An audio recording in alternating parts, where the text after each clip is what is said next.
আজকে আমরা progesterone only ওষুধ নিয়ে কথা বলবো। এই ওষুধটা পলিসিস্টিক ওভারি সিনড্রোমের উপসর্গের জন্য নেওয়া যায়। পলিসিস্টিক ওভারি সিনড্রোমে পুরুষ জাতীয় হরমোন বেশি থাকে। এটার জন্য অনেক রোগীদের মাসিক অনিয়মিত হতে পারে, শরীরে অতিরিক্ত চুল হতে পারে অথবা গর্ভধারণে অসুবিধা হতে পারে। হরমোন জাতীয় ওষুধ পিসিওএস এর চিকিৎসার জন্য খুব সাহায্যকর। অনেকে কম্বাইন্ড অরাল পিল নেয়, যেটা সবার সহ্য হয় না।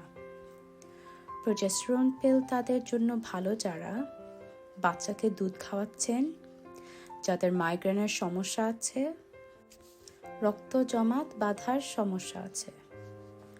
প্রোজেস্টেরন পিল পিসিওএস এর জন্য ভালো, কারণ এটা হরমোন নিয়ন্ত্রণ করে। ওষুধ বন্ধ করার পরে তাড়াতাড়ি গর্ভধারণ ক্ষমতা ফিরে আসে, আর যাদের মাসিক খুবই অতিরিক্ত এবং ব্যথাযুক্ত সেটা কমায়।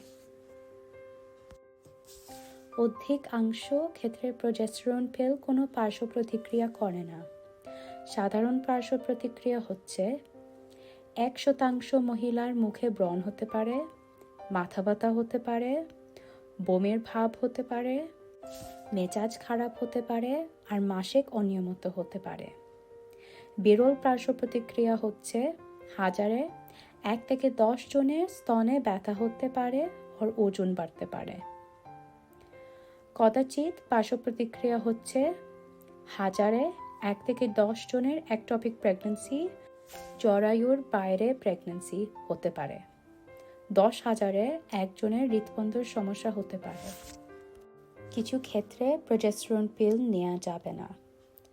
আপনি যদি গর্ভবতী হন, আপনার স্তনে ক্যান্সার থাকলে, আপনার লিভারের সমস্যা থাকলে। অনেক ওষুধ যেমন রিফ্যাম্পিসিন আর কার্বামাজেপিন প্রোজেস্টেরন পিলকে সমস্যা করতে পারে। এই জন্য আপনার ডাক্তারকে আপনার স্বাস্থ্য সম্বন্ধে এবং আপনি যে ওষুধ খাচ্ছেন তার সম্পর্কে অবহিত করুন। আমরা আশা করি যে এই কমিক আপনাকে প্রোজেস্টেরন পিল চিকিৎসা সম্বন্ধে বোঝাতে পেরেছি। এই ওষুধটা হরমোন নিয়ন্ত্রণ করে।